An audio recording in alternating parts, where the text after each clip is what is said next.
touchdown that puts the Raiders ahead. Here they come. DiNucci back. They've got him. Football is out. It's out. Run David Rob on a scoop and score. Touchdown, Denver.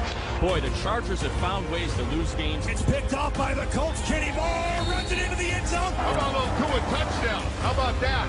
Yeah. Boy, did this team need that. And it's loose. Touchdown! 4 touchdowns today for Dalvin Cook. Oh, no ball comes out loose. It is Buffalo ball. It was like a softball pitcher. Touchdown! Turn the field. They don't touch him. Touchdown! Tyler Boyd! Touchdown, Pittsburgh. Chase Claypool. And what a win for the Pittsburgh Steelers, who remain unbeaten.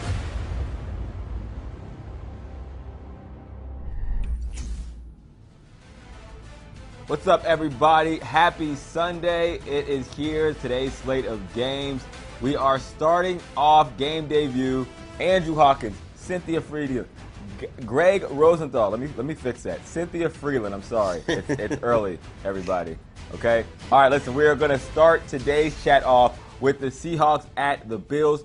The Seahawks are favored by 3 in this one, and I'm going to go with the Seahawks. You know, I feel like the neutralizer in this matchup is going to be what they have at the wide receiver position in DK Metcalf, Tyler Lockett. These guys have been playing lights out, not just this year. Honestly, since both of them have entered the league, they are guys that were under the radar. When you match them with Russell Wilson and the way he's been playing at an MVP-style level, they have been clicking, and they are honestly the best wide receiver duo in the league, and I'm not willing to argue that. Cynthia, what do you got for me?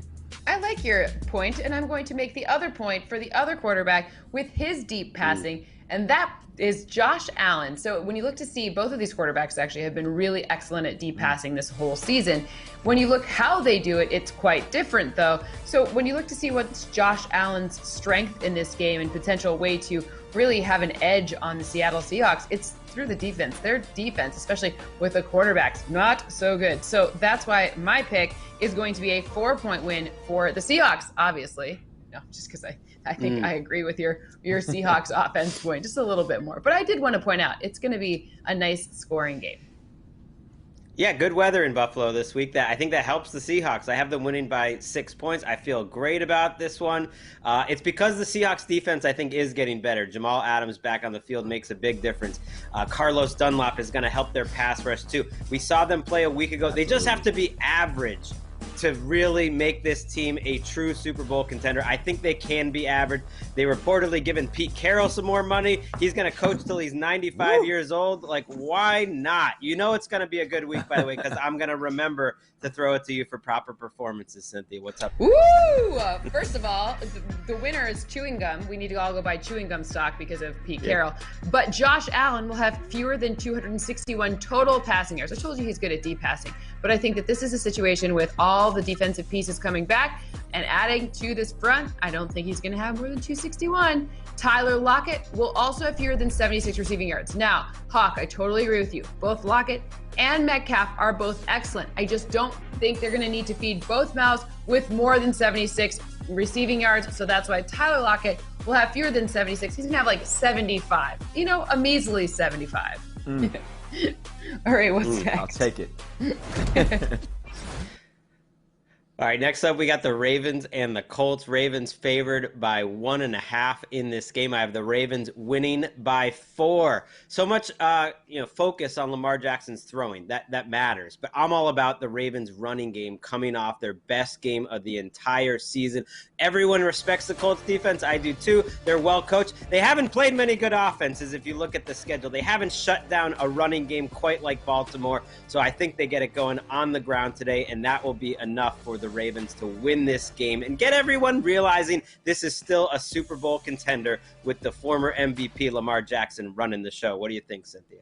I agree, and I think with Mark Ingram banged up, you could look at both J.K. Dobbins and potentially Gus Edwards if you really needed a deep running back for your situation this week in fantasy. But I'm actually looking at Phillip Rivers' inconsistent passing. That's why I have a 3-point win for the Ravens in this one. 24-21 is my score. But Phillip Rivers, that passing, I'm confused because the Ravens defense, I don't know if we're talking enough about the Ravens defense. I think that they're kind of, they're well rated, but I think they're a bit underrated in terms of pressure. They blitz a ton. And yes, Phillip Rivers is good against the blitz, but not a blitz like they're going to see from the Baltimore Ravens. What do you have, Hawk? Yeah, I agree. We don't talk enough about the Ravens defense, and I think you're right as well, Greg. They are still a Super Bowl contender. I mean, if we look a week ago when they took that L to the Steelers, everything was still clicking, including the run game. They just had some bad, costly turnovers that literally cost them the game. I think in this one, I'm looking at Lamar Jackson and this offense, mostly on the play calling side of getting the ball outside the numbers and down the field. That is what you have to do against defense because they're going to drop into these zones and take away those crossing routes. And I think that's a big reason they went and got Dez Bryant because they needed a secure weapon on the outside that can line up and run a 9-yard stop on a third down and make the catch outside the numbers. Again, they have to keep the defenses honest. And for that reason, I am going with the Ravens. All right, next up we have the Bears at the Titans. Sorry, Titans favored by 6.5 in this one.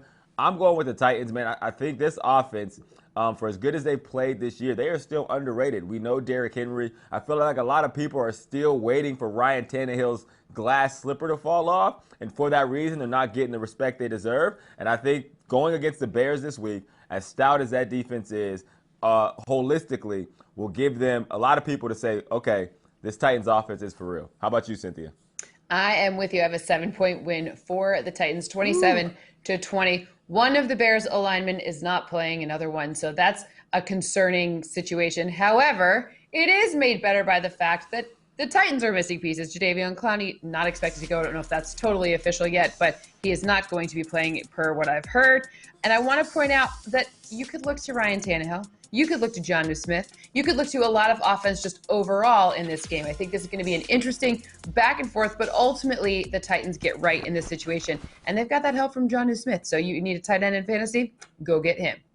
Greg? Love Jonnu Smith. Don't really love the Titans defense, though. I have the Bears keeping it close, losing by 1 point in this game. I look at this Titans defense now without Clowney. They already were historically one of the worst teams in NFL history getting off the field on third downs. And I tell you what, Nick Foles last week, he made some throws. I think he's played a little better than people realize just because he's played a really difficult slate of defenses. So this is actually a game where I think the Bears offense could move the ball a little bit. This is like the nicest thing I've said about the Bears all year, that they'll keep the game close. Maybe I'll even pick them next week. All right, next up, we got the NFC North game. It's the we've got proper performances. Here we go. Did it again.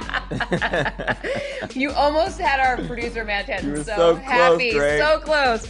All right, Allen Robinson will have more than 77 receiving yards. I'm just totally kissing up to Tanton here because it is totally a Bears pick. However, Robinson will have more than 77. I think you're totally right about the Nick Foles being better than maybe people have thought. I'm not sure what people think. All I know is that Allen Robinson is projected to have more than 77 receiving yards. And then on the other side of the ball, Derrick Henry, it's not going to be 96 rushing yards. I'm not saying he's going to have a bad game. I'm not saying he's going to have like a, sub 90 game, but it's not going to be 96 because the Bears have a great situation when it comes to scouting the middle of the field, like where Derrick Henry runs. I don't think in this matchup it's going to be a situation where Henry runs wild on them. It's going to be a nice, 90-yard rushing day for Henry. Okay, what's next? All right, it's Lions, it's Vikings. The Vikings are favored by 4 points in this game. If there's anything more consistent than me blowing it during the A block, it's the Lions blowing it and disappointing Cynthia. So I think they're going to come close, but I think they're going to lose this week by 3 points. Watch out for Justin Jefferson. This guy is one of the best rookie receivers I have seen in a long, long time. And this is a matchup where I think he can eat, and I think Kid Cuzzy will throw the ball a little more this week than he did a week ago. I couldn't agree more. Tracy Walker, the safety, isn't playing. You know what that means? Sure, Justin Jefferson, why don't you just run wild in the slot? Just go for it. Go for all the points. That's why I have Minnesota winning 27-26. I do think Everson Griffin in his quote-unquote revenge game is going to be kind of funny because, there were some weird things said, like, he said, I think Mike Zimmer said he was like a good player, and it was silly. It was kind of like a fake. It was like a fake, big feelings situation. But Matthew Stafford playing does keep it close because Staff is probably, and this isn't me as a fan, but he's one of if not the most underrated quarterbacks in the entire league. So him playing keeps it close and makes it so that the Lions just narrowly break my heart yet again. Hawk, do you agree? Yes, I do agree. I am going with the Vikings.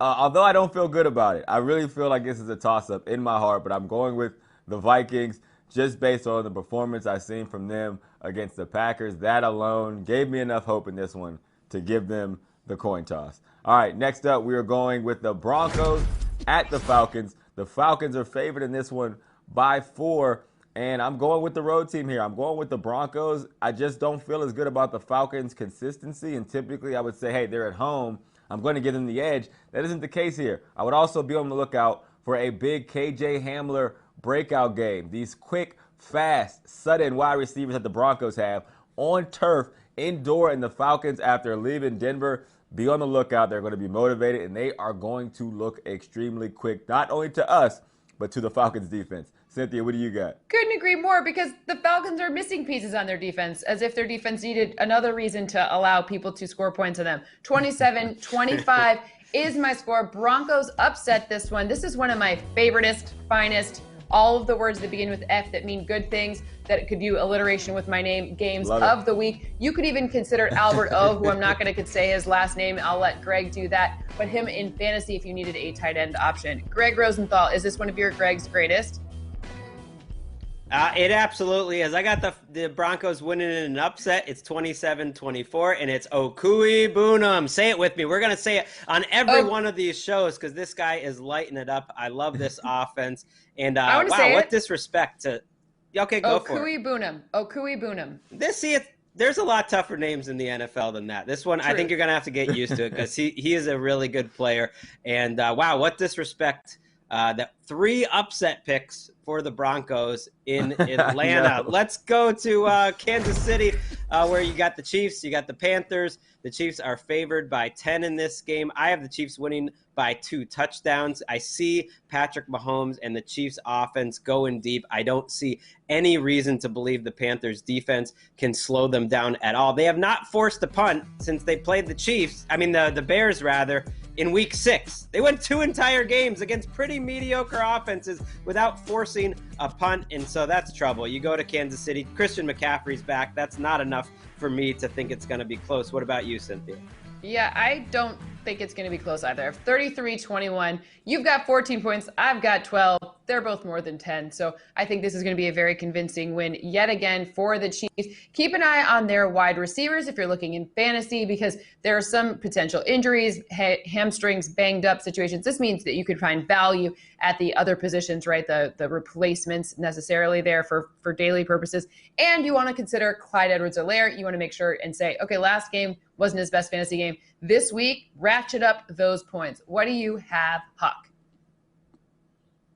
Yep, going with the Chiefs. I do think it'll be closer than you guys, but obviously, I think the Chiefs walk away from it. I think CMC matters. I think they're going to bring him back. It's going to be slowly. I think it'll be more of a well-rounded offensive performance, which I think they'll find is the pocket they'll want to be in going forward, and not the old school in CMC, give him the ball 172 times a game and hope for the best. But that is not the proper way to talk about offense, but there's only one person I know who knows proper, and that is Cynthia Freeland. Okay, so I did the math on Christian McCaffrey because everyone wants to know. And he's going to have more than 68 rushing yards in this one. There is a split talked about between he and Mike Davis, but I'm not worried about him not being able to get it to 68. That's a very modest number for McCaffrey. They will roll him in. This is a great defense to kind of get the rust off. And then on the other side of the ball, let's use 66 receiving yards for Travis Kelce as the line. And let's just say Travis Kelce will have more than 66 receiving yards against the Bills. That says Bills. That's interesting because they're not playing the Bills. They're playing the Panthers. He's going to have more than 66 receiving yards against the Panthers. He's probably not going to have that against the Bills. So if you see that anywhere, then you want to go under 66 against the Bills, more against the Panthers. What's next? All right, we got the Giants at Washington. Washington is favored by 2.5. Not the Giants at the Bills. We are big fans of Bills here. A lot of Bills in my family. Totally. So don't be alarmed by that. All right, Giants at Washington. I'm going with the Giants in this one. This is another one of those toss-up games for me, as most games in the NFC East are, that you're like, someone's going to try to force the other team to win. I'm going with the Giants. I do like how they've played. I do like what I see from them a week ago. They played a lot of teams tough to the end. They've dropped them at the end of the game just because other teams had quarterbacks or franchises that are used to winning. So, going with the Giants here. Cynthia, what do you got?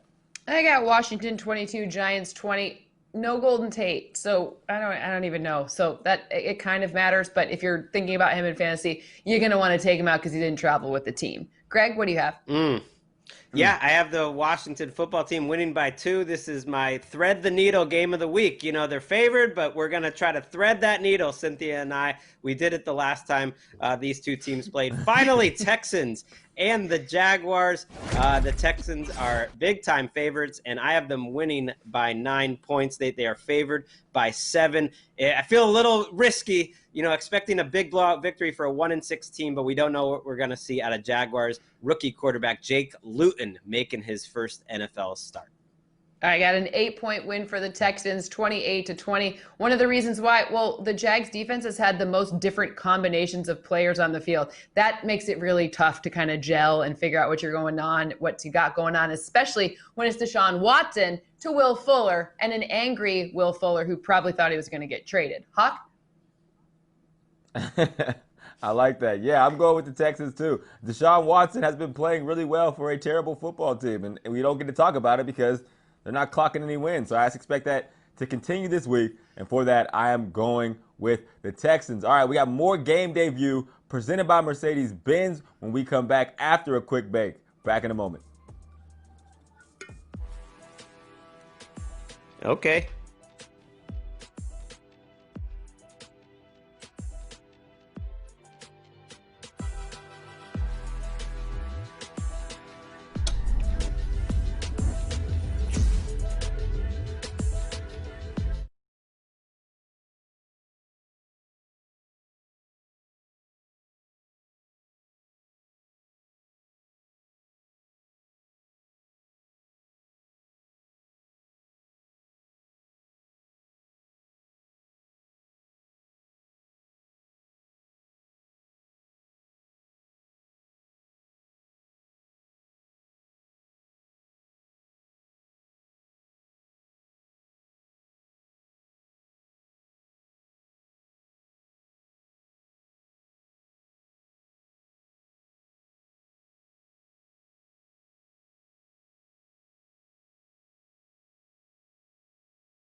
Back on Game Day View, it's time for Drive to Excellence, presented by Mercedes-Benz. Cynthia remains in the lead, but we now have a tie for second between Hawk and Greg. 100% of Week 8 games have been reported. That was Drive to Excellence, presented by Mercedes-Benz. We got Saints at Bucks. Bucks are favored in this one by 4. I am going with the Buccaneers. I think the addition of Antonio Brown is going to make a huge difference already with a great offense already going. Cynthia, what do you got?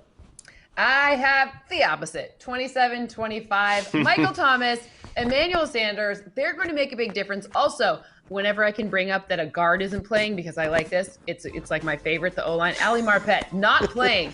This could be a problem because the Saints are going to want to bring some pressure. This is where they get up for this game. So obviously, if I have the Saints winning by 2 points and the Bucs are favored, it's going to be a finest. That's why you got to light it up in gold. And I think Michael Thomas has a big game because I think he's going to play he's been in a little trouble lately. So I think he's going to get right, and he's got to make it right with Sean Payton, make it right with Drew Brees. Let's go Saints. All right, I got the Bucs winning this game by a field goal. This might be our only disagreement in terms of who wins the game, Cynthia, all week, and I'm feeling good about it. And I'm feeling good that this game is happening on Sunday Night Football. It's been a long week. Let's just be real. And we need it. And what are the last primetime games we've had, by the way, too, to serve as a distraction? That Packers-49ers was a disaster. It was like the NFC East showdown a week ago on Sunday night. Now we got a game that's going to decide this division. Two great Hall of Fame quarterbacks. I can't wait. I also can't wait for the 4 o'clock game between the Cardinals and the Dolphins. The Cardinals are favored by 5.5 in this game. It's Kyler versus Tua. I have the Cardinals winning by 3. I think the Dolphins defense can cook up Kyler just enough, and Tua, I think, will be a little more aggressive. They're going to do more throwing the ball this week than they did a week ago. It should be a really good game. What do you think, Cynthia? I have 3-point Cardinal win, 27-24. I agree. I think Tua gets cooking a little bit more. I think he thinks back to the BCS playoff game in 2018 where he and Alabama beat Oklahoma and Kyler Murray. And it's really, he remembers how to throw a lot of touchdown passes and not just one. Also, low-key, that Dolphins defense is very good, so be mindful of that. I still have Nuke with a huge game, and I have to remember it's Chase Edmonds and not Kenyon Drake that's going in the running back department for them. Hawk, are we all Cardinals, or are you going to go Dolphins? No. Yeah, no, we're all Cardinals. I'm going Cardinals, man. I think Kyler and DeAndre Hopkins, They play really well in these kind of games. I mean, the Dolphins are riding a very high wave, and for whatever reason, we've seen from the Cardinals where they play up or down to a team. I think they're going to have a big offensive game against a defense that's gotten a lot of press clippings. And Talia Tagovailoa will be the Tagovailoa quarterback of the week. That's the Maryland quarterback. All right. Good next job. Up, we got Raiders. Thank you. I watched my college football yesterday. We got Raiders at Chargers. This is a toss-up. Go ahead and pick them. I'm going with the Raiders solely based on what I've seen from the Chargers of giving up these big leads late in games. That is alarming to me. And I watched the Raiders whoop up on my Browns a week ago. And so the toss-up, coin flip, Raiders from Hawk. What do you guys say?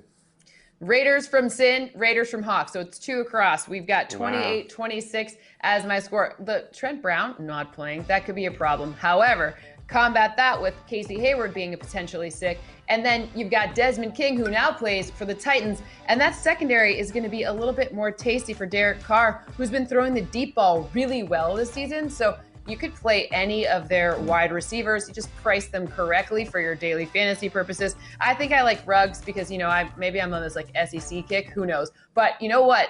Whoever can pronounce the backup quarterback for Clemson, 10 points for me because I'm not even going to try. I'm not even going to try. I don't even follow college football enough to know who that is. So I'm going Raiders by 2. It's a big deal that Joey Bosa is doubtful for this game. And Hawks said the Chargers are so up and down. And to me, the Raiders are a pretty consistent, steady ship each week. And I like them. They're mentally tougher than the Chargers. Finally, let's go to the Steelers and the Cowboys. The Steelers are favored by 14.5 in this game. It will be Garrett Gilbert starting his first game ever for the Cowboys. I don't think it matters who starts because the Steelers defense is just going to get after them. The Cowboys offensive line, they can't protect when it's 4 people rushing, 5, 6. It doesn't matter. They're going to get after Garrett Gilbert. Yeah, so I worked for the Alliance. They never paid me. Steelers win 30-14. Garrett Gilbert was good. He went to SMU. He actually was the best player in the Alliance, so everyone knows that. That's about all I got from that one. Hawk, what do you have? I'm going with the Steelers. Michael Irvin said this morning that the Steelers may have more sacks than the Cowboys have points, which burns, but it is very true. I'm going with the Steelers, and I'm nervous for Mr. Garrett Gilbert because of the Steelers front seven. All right, next up we have the Patriots. Wait, hold on, really quick. At the Jets. Give it to me. Really quick. Give it to me. Garrett Gilbert in the Lions, they weren't allowed to blitz, so it's gonna be a problem for him. They weren't allowed to blitz. That's why he was so good. All right, keep going. Keep going. I love it. Next up, Patriots at the Jets. The Patriots are favored in this one by 9.5. Wow, that surprised me if you didn't see from my reaction. Patriots are favored by 9.5. Going with the Patriots, and I've said last week, and I'll continue it. If the Patriots lose to the Jets, then I'm going to New England and I'm firing everyone myself because that's the state the New York Jets are in. Cynthia, what do you got? Well, I had it closer, and then Joe Flacco and Sam Darnold, and then we got a lot of injuries. So now it is 24-15 in the model. It is not close any longer. You could consider LaMichael Pirine for fantasy purposes because the Patriots do give up a lot of rushing yards to opposing running backs. I don't love it, but I think it's an option, especially with Joe Flacco, because they're going to need to try to keep it on the ground. So you could even, if you're really desperate, Frank Gore. Now, I don't love that, but again, these are really your only fantasy options because Jamison Crowder is questionable. Denzel Mims, we don't know. He seems like he's going to play. Brashad Perriman wasn't on the injury report, so I just don't even know who's playing in this one. It's very, very, very tricky. Greg? Well, Quinnen Williams is doubtful, and we know Sam Darnold's out. I had a 9-point win for the Patriots when it was Sam Darnold. I have a 9-point win for the Patriots now. I've watched those Joe Flacco games. I'm telling you, he wasn't any better or worse than Sam Darnold this year. That's more of a statement on Sam Darnold and how effective that passing attack has been. But I don't quite trust the Patriots as 9.5-point favorites. That is aggressive. Let's take a little break and see how we can get aggressive. It is aggressive. It's meaty. Ooh. Jamal Adams, former Jet. Little Tre'Davious White. I mean, those are two All-Pros right there. Tre'Davious White needs to have a big game. Hasn't been quite as good this year, shutting people down. Yeah.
Are you ready for some foam finger time, everybody?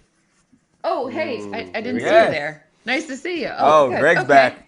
Greg's back. He's got his foam fingers. All right, Dolphins and Cardinals, more or less than 49 points. More or less. More or less. Dolphins, Cardinals. Yeah, this is a game where I'm agreeing with you, Cynthia. Feels like just enough offense in this game from the Dolphins. Perfect. Okay, are you ready for the next one? Get your finger back out. Saints at Bucks. More or less than 51. That's 5-1 points. More or less than 51 points tonight. Oh, it's exactly what we need. Hawk, there's too much firepower. I love it. There's too much firepower. Mike Thomas, Emmanuel Sanders. Come on. I'm with you. Okay, more or less. Panthers at Chiefs. More or less than 52. That's 5-2 points. 52 points. Boop. Hashtag Team More. You know, I've been talking more all season long, Cynthia. And they, it hasn't totally caught up yet. The Lesses have not caught up yet. Not yet. Not going to happen today in this one. That's what I say. All right, next up. Texans and Jags. More or less than 50. 5-0 points. More or less than 50. That's 5-0 points. Boop, boop, boop, oh, we all agree that means it's going to go over. Not going to happen. It's all about the running backs. Both running backs are totally fully playable. David Johnson, big game from him. I like it. Okay, next and last one. Broncos at Falcons. More or less than 49. That's 49 points. I like Ooh, that you just I like it. saw that. Oh, Hawk, why? Ooh. I switched it up. I don't like it. I don't like it. Two underrated offenses. Come on. We need to know what Baby Hawk thinks. As long as Baby Hawk says it, then we believe whatever Baby Hawk thinks. He's the source of all my more lessons. All right, Perfect. That does it for us here on Game Day View, presented by Mercedes-Benz. Enjoy the games today. We'll see you back here on Friday on NFL.com. Peace.